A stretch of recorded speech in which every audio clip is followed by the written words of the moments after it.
comes to mind when you think about Loro Piana? Most people say price, quality, heritage, and legacy, and something called quiet luxury. But all of these terms that we've associated with Loro Piana are acting like a veil.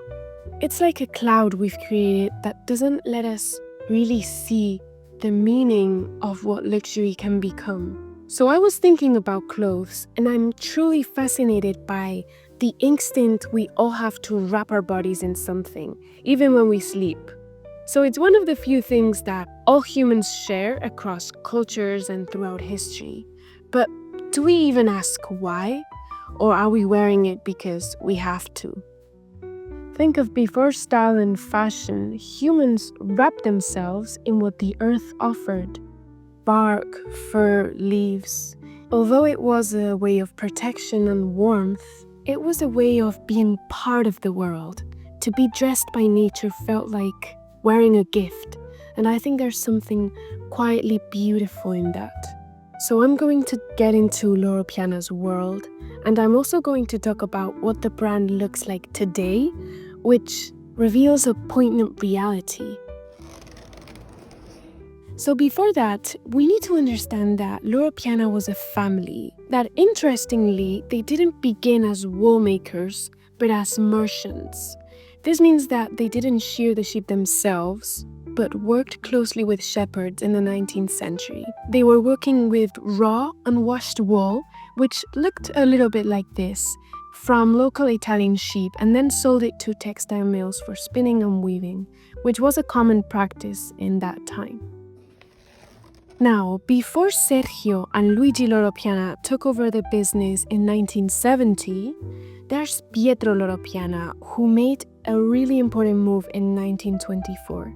And I particularly admire this man because he managed to transform this little family business into a meaningful company. This is where things get extraordinary. The animals. We're not just talking about fabrics or craftsmanship.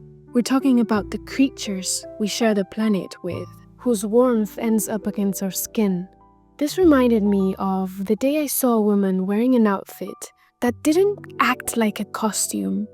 It looked like it belonged to her. It protected her. It felt like a home. And I think that's what we're all looking for, clothing that helps us build this home within ourselves. And I find so much beauty and meaning in wearing something that once was alive. This leads me to talk about the merino wool, which Loro Piana incorporates in many of their garments. It comes from the merino sheep, which if not constantly shorn can end up looking like Chris, which was carrying over 40 kilograms of fleece. What becomes a strain on the animal becomes a gift to us. So as you can see, the average width of a merino wool fiber is about 19 to 22 microns. And the human hair is 50 to 100 microns, which makes it incredibly soft, as you can tell. But apart from that, the merino wool has a special and unique characteristic. It can wick moisture away from the skin, making it breathable. And this reveals how an animal's environment and history can really shape its physical qualities. As they don't originally come from New Zealand or Australia, which is where Loro Piana finds them currently, but instead they have strong roots in the medieval Spain, where exporting them was punishable by death. It was like a treasure. And their history also involved a lot of dispute and conflict between North African Berber tribes and Spain. And I don't know how they ended up being in New Zealand and Australia. Now we're talking about cashmere. If you ever touch real cashmere, the softness you feel doesn't come from the goat's outer hair, but from its delicate undercoat. This is because these angelic creatures inhabit in Mongolia and in northern China, where extreme temperatures swing from hot summers to brutal winters.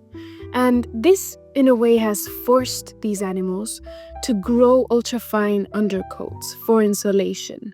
But I was wondering, why is it that Loro Piana's cashmere is valued as the best cashmere of nearly the world?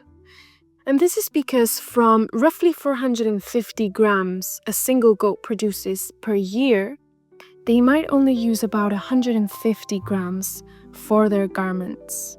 This means that they have a very strict selection process, only choosing the strongest and the finest fibers.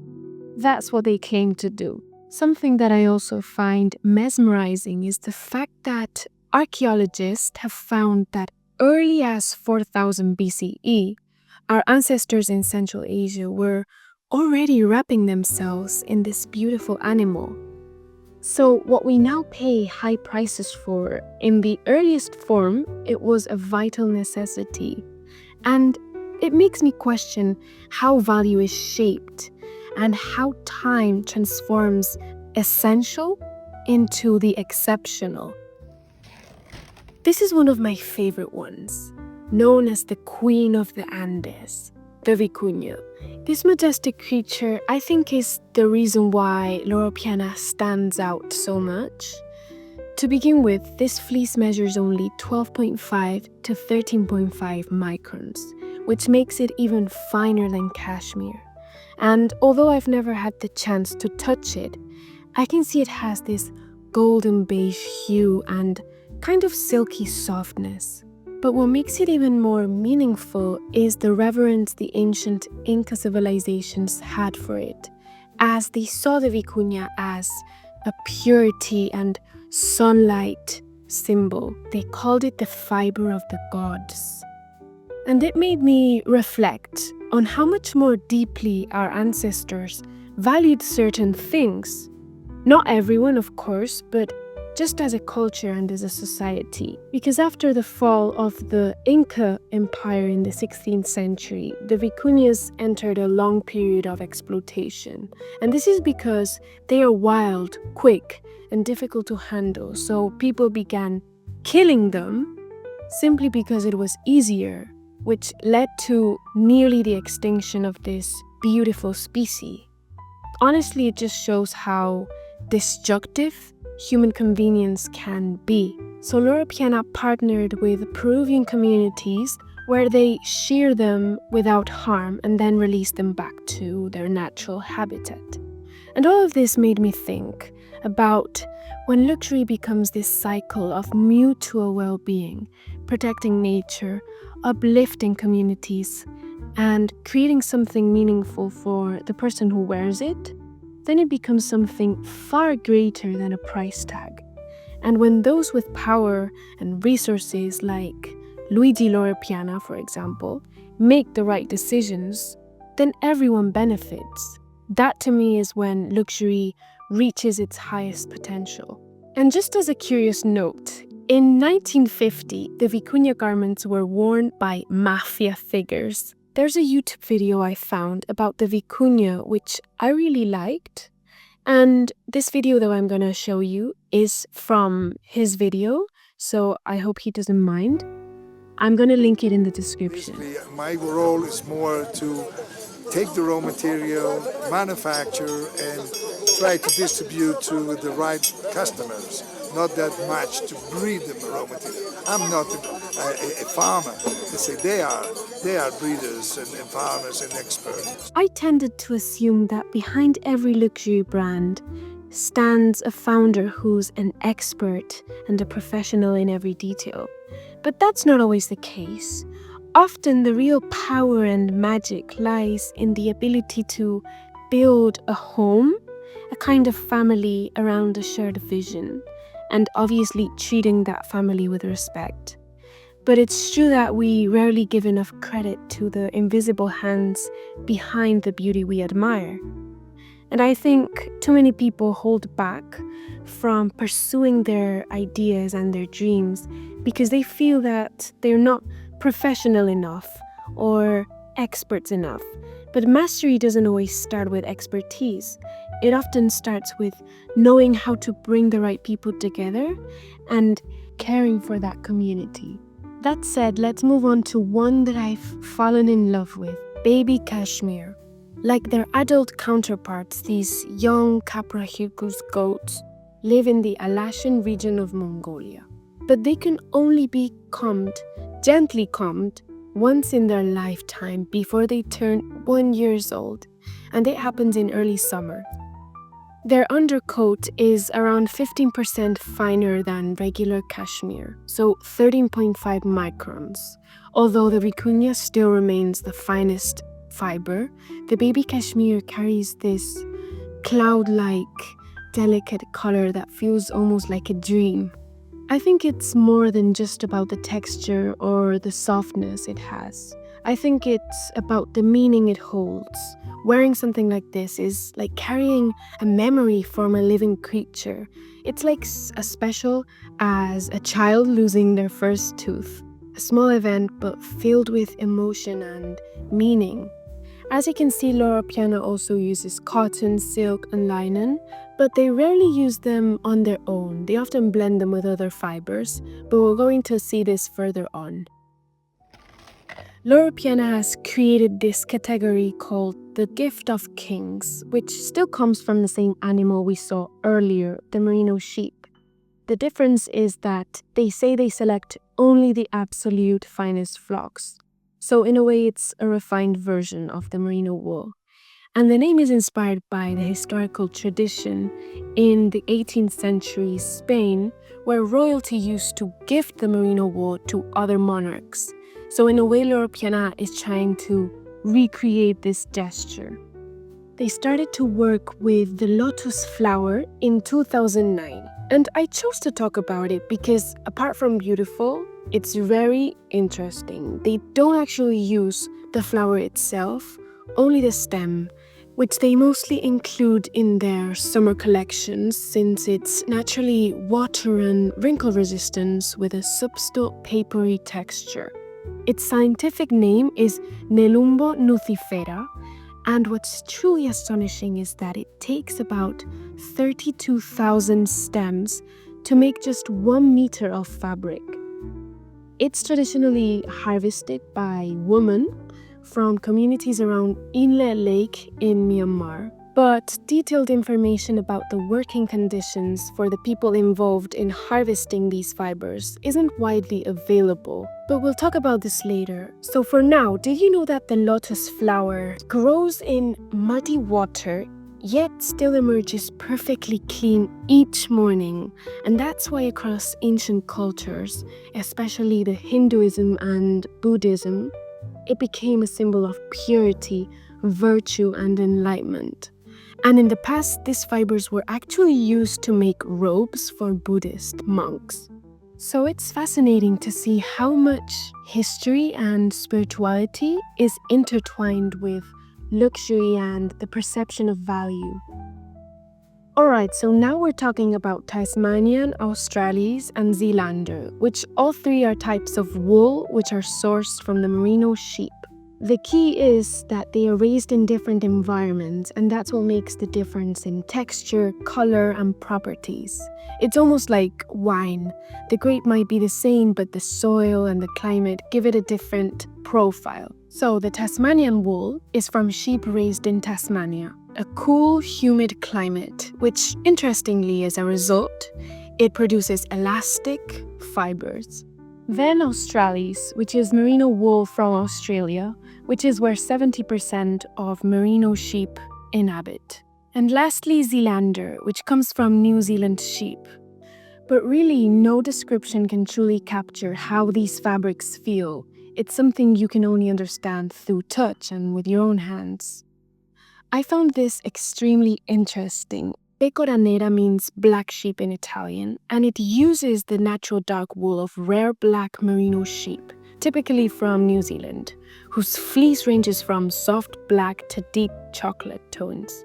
This fiber requires no dyeing, so what you see is exactly what nature created. And curiously, these sheep were once seen as a defect. Their wool was considered unusable, even worthless. So while earlier we saw how necessity evolved into luxury, here's the opposite. Something once dismissed is now treasured. And maybe that's the most beautiful idea of all, that true luxury can lie in honoring what was once overlooked and finding quiet beauty in difference, maybe. Loro Piana has also developed a series of fabric innovations where they blend natural fibers with performance and function. So first of all, denim silk is a blend of the denim's rugged structure with the softness of the silk. Next we have cashmere, which is a fusion of cashmere and silk. And lastly, cash denim, which combines denim with cashmere. So again, we won't really know how they feel unless we put our hands on these materials, really. But you have an idea now. Lastly, Loro Piana systems are treatments developed to protect the natural fabrics, like wool and cashmere from wind and rain. And I think this is really intelligent and effective. Sergio Loro Piana passed away in 2013, and that same year, LVMH acquired 80% of the company. The family still holds a small share, but most major decisions are shaped by LVMH's vision. So as you can see, they have made many collaborations, for example, with New Balance and with a famous TikToker, which is associated with luxury culture. And honestly, I think this just contributes to building that veil that we were talking in the beginning of the video. And this is sad because it doesn't let people really understand what the meaning of luxury should be, in my opinion. They also expanded their portfolio into home decoration and footwear. People who are aware that the planet is a precious thing, just as luxury should be precious, and the two thoughts should be put together. So I think that growth is not inherently negative. Reaching more people can be very valuable, but there are some things that caught my attention. For example, ethically treating the people who are working with the raw materials, respecting the animals and the environment are not just boxes to tick. Brands should not feel obligated to do these things. It should come from a place of love and reverence because that's what luxury is. According to platforms like Good on You, Loro Piana is currently rated as moderate in terms of sustainability and ethics. It's largely due to lack of transparency. And it's somewhat ironic how some brands believe that sporadic videos of someone hand knitting a garment are enough to convey a sense of ethical and responsibility. But is that really the answer? I mentioned this because I recently watched a documentary about the Peruvian people who worked directly with the Vicuña, and it honestly broke my heart. It was so eye-opening to learn that these people have to divide their limited earnings amongst each other. So I believe that investing in ourselves, caring about our skin and our body is a crucial part of life. But do we purchase luxury solely for the final product? Or do we even care about the larger story behind and essentially the luxury world behind a luxury product? It makes me wonder, there are many more brands with exceptional quality, but they don't have as much heritage as Loro Piana. So this idea of luxury being tied with time is really interesting, and we really can learn a lot about how humans perceive value, and a lot of human psychology is involved in this. I really hope you learned a lot from this video. I really did, and I hope to see you very, very soon.